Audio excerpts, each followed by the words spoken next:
You know, Chazz, I learned long ago, you've been blessed. You have worked hard, but still been blessed. You've got so much in your life. I had it, I lost it, I had it, I lost it. But I'll tell you what, never got a better feeling than when I'm giving to somebody and making them happy. Yeah. I mean, it's different. I agree.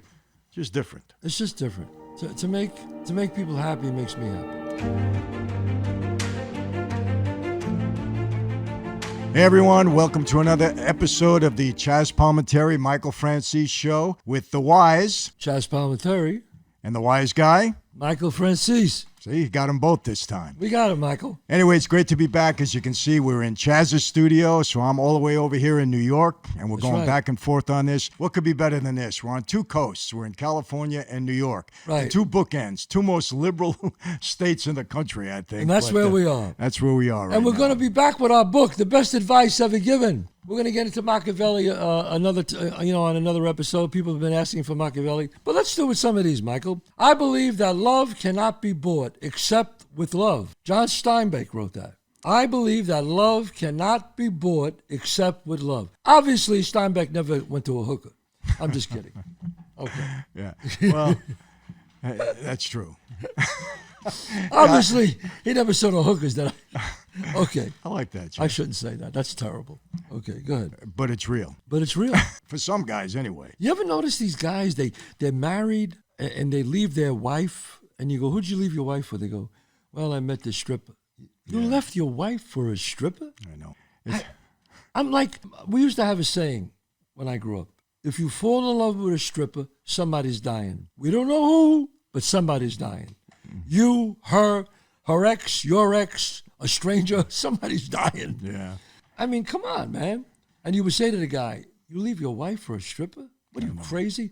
It's different with her. She loves me. Yeah. You've probably seen that. I certainly had back in my day. We used to look at this guy and say, this guy crazy? Is he nuts? What is he doing? But it happens. It happens. You know, it's funny. I had done I spoke in a church once, and I tell a story how I met my wife. She was a young dancer on the set, Christian girl. I fell in love with her. And afterwards, I'm signing books, and some guy comes. It was in New York, of course, and he's got a collar on like he's a priest. But he wasn't a priest, but he got a collar on.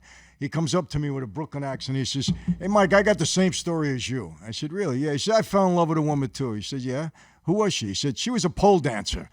I said, my wife is sitting here. That's not exactly the same story. I said, yeah, but just like that.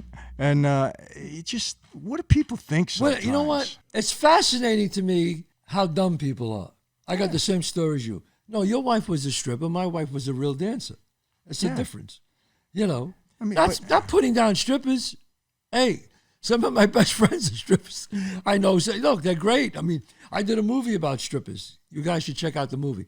It's called Women. I directed a movie called Women versus Men with Joe Mantegna, Paul Reiser. Great movie. Paul Reiser, yeah. Paul Reiser, really funny movie called Women. And it's all about strippers and marriage and everything. It was a great movie. But, hey, a stripper, you make your living that way. But the thing that I got to say about strippers, they all got a story. Yeah. Oh, they all have a story. How bad is it that they had to leave their home to go do this? How bad was this, right? I know. They do it for the money, they say, but, Yes. Hey, you know what? My father used to say things. He used to crack me up, One day somebody robbed our car. We come back to smash the window, rob the car. I said, look at this, Dad. He said, hey, Mike, everybody's got to earn a living. But he's right. Yeah. I said, okay, but they got to earn a living by robbing my car, Dad? Right. He said, what are you going to do? They pick this car or that car. He said, everybody's got to earn a living. One thing about wise guys, we understand. Here's one by Eric Fromm. Immature love says, I love you because I need you. Mature love says, I need you because I love you. Yeah. All right. Yeah. I mean, I agree with that. I don't know if it's maturity versus immaturity, but I agree with that statement. Yeah, I like to say that to some of my friends from my neighborhood. What they would say, they would go, who's this guy? What's he talking about? I said, I had a guy, and I was over his house once, and his wife said to me, Jimmy, she goes, Jimmy, tell him how you proposed to me, Jimmy. See what he says. I'll never forget that. And Jimmy goes, I go, Jimmy, how did you propose to her? He said, I bought her a ring. I took it out. She was across the couch. I threw it to her. She caught it. I said, hey, there's the ring. We're engaged. I love you. Don't ever ask me again to say it. Don't ever ask me again to say it. I said, well, Jim, she's got a point. It's not very romantic. But that's what he said. And you know what? They don't even know they're funny. They don't know they're funny. So many guys, they have this dry humor. You know, when I was on trial in a Giuliani case, I'll never forget, one of the witnesses, he was an informant, but he owed out a lot of money, and he was testifying against guys that were shylocking him money and gave him a beating. Right. So the lawyer was cross-examining him, I'll never forget. And he's saying, you owe everybody in the neighborhood money. He said, yeah, I owe everybody money. He said, I probably owe you money, too. He said, do I owe you money? He's on the stand saying like that. He says, but you're not going to beat me up. Those guys beat me up. You know, sometimes a lawyer should never ask a question when he doesn't know what the answer is. That's like a rule. But the way the guy came back, he said, but they beat me up. You're not going to beat me up. You're a lawyer. I can handle you. But they beat me up. Do I owe you any money? And he's on the stand serious. So like he was that. funny, like. Yeah, it was. Everybody cracked up. He said, oh, everybody Michael, money. you got to tell, before, I know we're getting into this, but the guy who said, hey, if anybody's listening now, Same case. Same case. It was the same case. It was a big Shylock case. You got to hear this, guys. I got some of the producers out there. I want you to hear this story. We're on trial, several months, Giuliani case. I'm the lead defendant. I got 15 co-defendants, right? One guy, now understand, out of the 15, I knew 6 of them, I think. I didn't know the rest. But these racketeering cases, everybody, you don't even know who you're in trial with, right? So this one guy was a union guy. Now, this trial lasted several months. In the opening statement, they mention him. I didn't know the guy, never met him. The opening statement, they mention him. We go through months after months after months. They never mention him again. Not once. Not even one time, Chazz. Not one time. So now they're ready to give closing arguments, right? They had one more case they were going to put on. We go to lunch. I forget his name, right? I know. I said, hey, you're going home. What do you worry about? They don't even know who you are. The jury forgot it. The jury thinks you're a lawyer. I said, what are you worried about, you know? And he said, yeah, you think so? I said, they never even mention your name. I said, they might have forgot you're even here, right? Boom, we go that afternoon. The prosecutor gets up. He puts on one case. He plays a tape. It was maybe 3 to 4 minutes of this guy sitting in a conference room with a whole bunch of people, and his voice clear as a bell. Hey, you know what we're doing here? We're committing a crime. If this office is bugged, we're all going to jail. That was it, right? He said, he says, sometimes we're better off if we walk outside, because if this office is bugged, we're going to jail. He said it like 3 times. That was it. Gets convicted, gets 7 years. So if he didn't say that, never would have been convicted. Nothing. That was the only evidence they had against him. And you know, the funny thing about it, you know, he was such a nice guy. Right. We cracked up on the defense table. You had to laugh. Oh, everybody. Jimmy Rotundo was there, good guy. He got killed afterwards, but he hits me, I hit him. We're cracking up. And we're saying, all this while, you didn't tell us this? I said, you should have surrendered right away. I said, you didn't have a shot here. Why'd you pay you should have taken a plea, you know? Yeah. Then we, you know, after that, this let poor him guy, have it. Yeah. not only was he going to jail, he had to hear it from us. Let's see this. Abigail Van Buren, who wrote Dear Abby, she says, while forbidden fruit is said to taste sweeter, it usually spoils faster. Well, yeah. That's true. That's true. Got to eat it quick. You got to eat it quick. But what's the relevance of that? I don't get it. Why do you make a statement like Forbidden fruit tastes sweeter. Doing something that you shouldn't do is really sweet, but you're probably going to go to jail quicker. I think I get that out of that, right? If you think marriage is going to be perfect, you're probably still at your reception. I like that one. Look, like everybody that's married knows that that's the truth. There's no perfection in marriage. We know that. Yeah. You know what? This is one I really like, by Emily Kimbrough. Remember, we all stumble, every one of us. That's why it's a comfort to go hand in hand. I think that's nice. Yeah. You know, listen, the best part of a marriage, the best part of a relationship, whether it be a marriage, a partnership, when one person stumbles or runs into a challenge or an obstacle, the other person is there to support him. Right. That's it. It doesn't work any other way. Look, you know what? You're an independent guy. Right. I'm an independent guy. But when we have a struggle or a challenge or something we have to overcome, we like to have somebody support us. Yes. You know, it's encouraging, it's comforting. Think about this, Michael, and I shudder to think about it. Look, you have your family, your children. How would it be if you were at this age and I'm at this age and we didn't have a family or nobody? I don't think that would be. No. How could you be happy? I don't know how. I couldn't think of. I don't know. What do? You just date other women? It's all about, it's about instant gratification then. These guys our age, I see them dating 25-year-olds. All right, you want to date? All right, date somebody at least in their 40s, 50. You want to date a 25-year-old? What are you going to say to each other?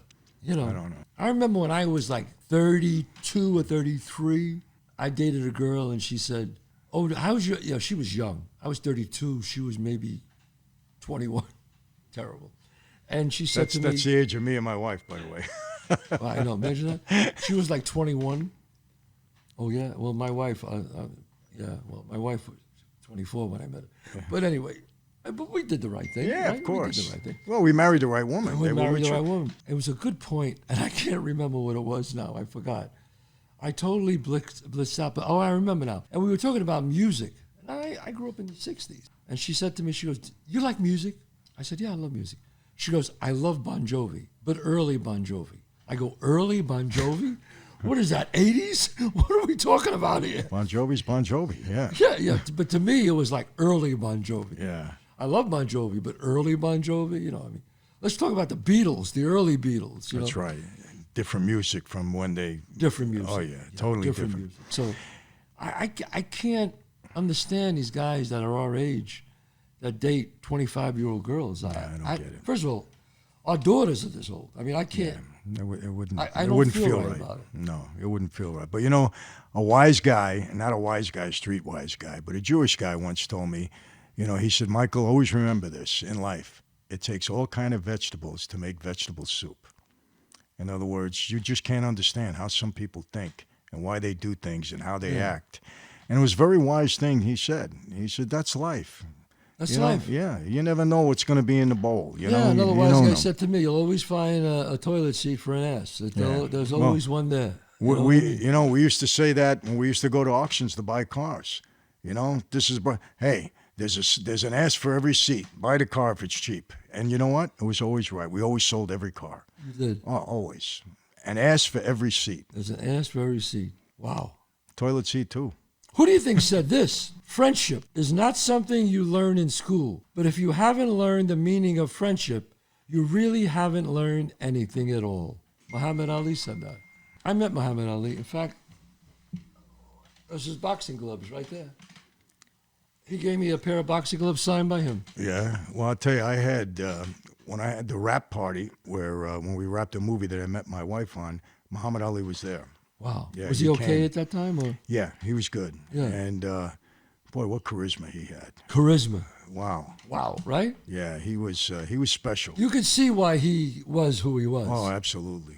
Hey, at one point in time, he was the most well-known person on the planet. Who didn't know? Oh, thank you. Muhammad Ali gave me his hand in cement. Look at that. And you know what's amazing is I have very big hands. He has very small hands. Yeah, I was going to say, his small hands. Yes, he has small hands. Look at my hand compared to his. He wasn't a knockout puncher. He told me this. He said that he had small hands, and he didn't have heavy hands. He would knock you out by, the heaviest puncher that ever hit him, he said. Not only he told me, who else told me? I was with Evander Holyfield. Mm-hmm. He told me. Who else? Ernie Shaver. I was with Holmes, and he said that Ernie Shavers hit him the hardest. But the other guys, they said George Foreman. Oh, George Foreman had a fist. It was like as big. It was like a frying pan. Yeah. His hands were like this. So he had heavy hands. He said he would hit you. Like a brick. It was like a brick. He said if he hit you here, you just was like, oh. Mm-hmm. And they told me he hit the hardest, And, yeah, and it's funny. My dad always told me that Rocky Marciano, who was 5'9", small guy. But he said, Mike, he would wear you down. When you fought him, you couldn't lift your arms after. You couldn't lift your arms. He said he had some. You know what the funny thing? When I was in prison, I'll never forget this, and I never experienced it before or after. There was a guy, it was a black guy, who played shortstop. I was playing first base. Chazz, every time this guy threw the ball to me, it hit my. I couldn't understand it. It was like a rock hitting my. I didn't even want to catch it. Yeah. And I used to say to him, "What kind of ball do you throw?" I said, "I never experienced anything like that." Right. And it wasn't that he was whipping it; just everything he threw hit me like a rock. Yeah. And I could never figure it out. Some people just have that. Some people. Tyson. Tyson. Oh, my God. I know Mike very well. You shake his hand. Yeah. Oh my God, you feel it. I mean, when he talks to you, when he gets on that binge, that you know, I'm a warrior. When I felt this person, you go, whoa, Mike, take it easy. Yeah. You know, because that's a different type of human being. Yeah, he was, my God. I asked him, we went out to dinner, and I said, Mike, are you into MMA? You like MMA? He says, Michael, if two cockroaches were fighting right here, right now, I stop everything and watch the cockroaches. Anything that's fights, I like. Just like that. I said, okay, Mike. Yeah, he's a good guy. Oh, you know, he has no filter. No filter. As honest as can be. Yeah, he saw my one-man show and cried. Yeah. Saw it twice. That's Mike. Saw it That's twice. Mike. And he said, I'm going to do this. And I said, well, I heard that so many times, but he did it. Yeah. He did a one-man show. It was on Broadway, and it was very good. He's terrific. It was terrific. We're supposed to do a show together on September 30th in Miami. Wow. A fundraiser for his dear friend, my dear friend, Tom Petty, who's running for Congress. Good guy. Wow, okay. Yeah, and hopefully if we do it, we'll talk about it. I'd love to have you there. Yeah, it's gonna be great. Barry Mendelsohn is producing it. Wow, Barry, okay. you know Barry. Yeah. That's if Mike shows up. You know, he makes appointments, and you got to go find him and drag him there. Yeah. But he's so great, and we're looking forward to it. But here's another quote. I love that. You and I are going to love this one, by Michael Rosenberg. The most important thing in life is giving back. Well, that's true. I totally agree with you. You know, Chazz, I learned long ago, you know, you've been blessed. You have worked hard, but still been blessed. You've got so much in your life. I had it. I lost it. I had it. I lost it. But I'll tell you what, never got a better feeling than when I'm giving to somebody and making them happy. Yeah. I mean, it's different. I agree. Just different. It's just different. To make people happy makes me happy. You know, again, a story. I'm going through security. And I go through the machine, right? And I got to be honest with you, for all you, what do you call those? What? TSA, whatever they are, right? Right. I'm not always the most pleasant guy.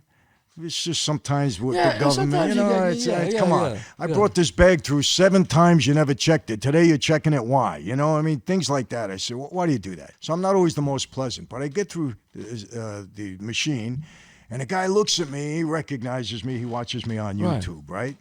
And so he was like, oh, Mr. Franzese, I have to shake you down. I have to pat you down. I said, hey, I've had a lot worse. Don't worry about it. Pat me down. But, you know, the guy was so nice, and I was so nice to him, which is unusual. But he wrote me an email the next day. And he said such nice things just because I was pleasant to him when I went through security. And, you know, that meant so much to me. You know, I said, wow. People don't realize, Michael, when you're famous, when you're a celebrity, like we are, you'll be nice to somebody, they never forget that. Yeah. Never. I've had guys come on to me, I met you on Fordham Road in the Bronx years ago. You spoke with me for 3 minutes. I got no idea. You don't remember, right. But he says you were really nice. You gave me one of your cards. I carry these cards with me. The saddest thing in life is wasted talent. I saw that, yeah. And I give them to young people. And he said, I have that card, and I got on a soap, and it meant so much. He never forgot it. And never will. And never will. No, that's something when he's sitting with his friends. Hey, I met Chazz, and he was so nice to me. Right. Also, waiters remember me if I give them a good tip. Oh, yeah. They do. Waiters know, I'm telling you. Hey, I had waiters come over to me. I served you once. He's my waiter now at a restaurant. I served you once at Joe Allen's in Manhattan. He goes, yeah, you had the tuna tartare. He tells me what I had. Yeah.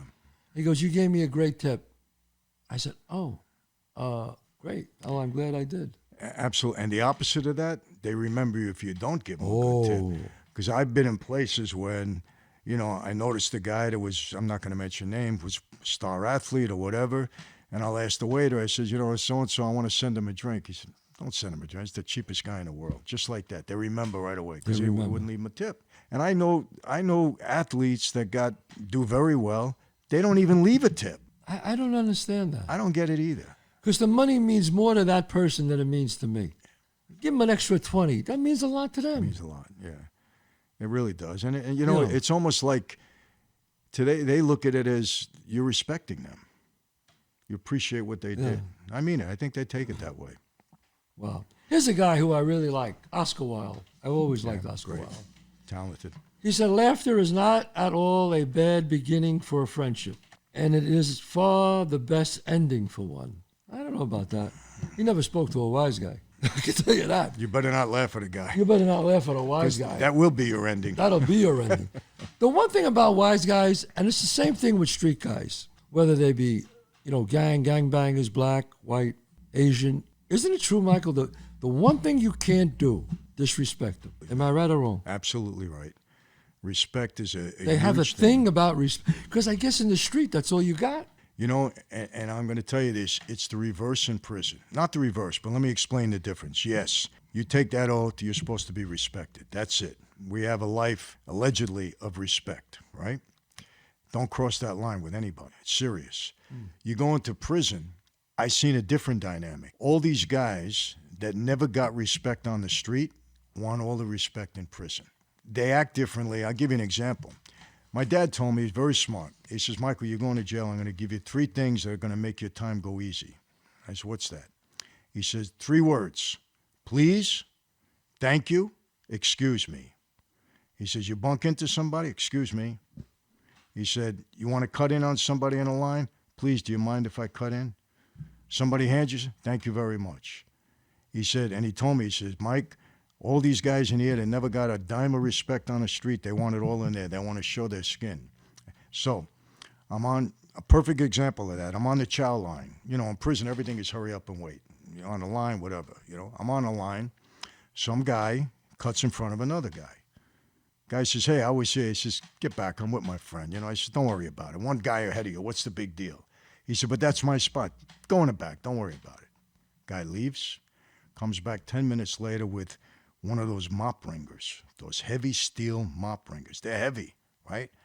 Boom, whacks this guy over the head and just starts beating him up. I grabbed him afterwards. He got put in a hole. When he came out, I said, what? He says, hey, all these guys around, I'm going to let this guy disrespect me? Everybody's going to take advantage of me in here.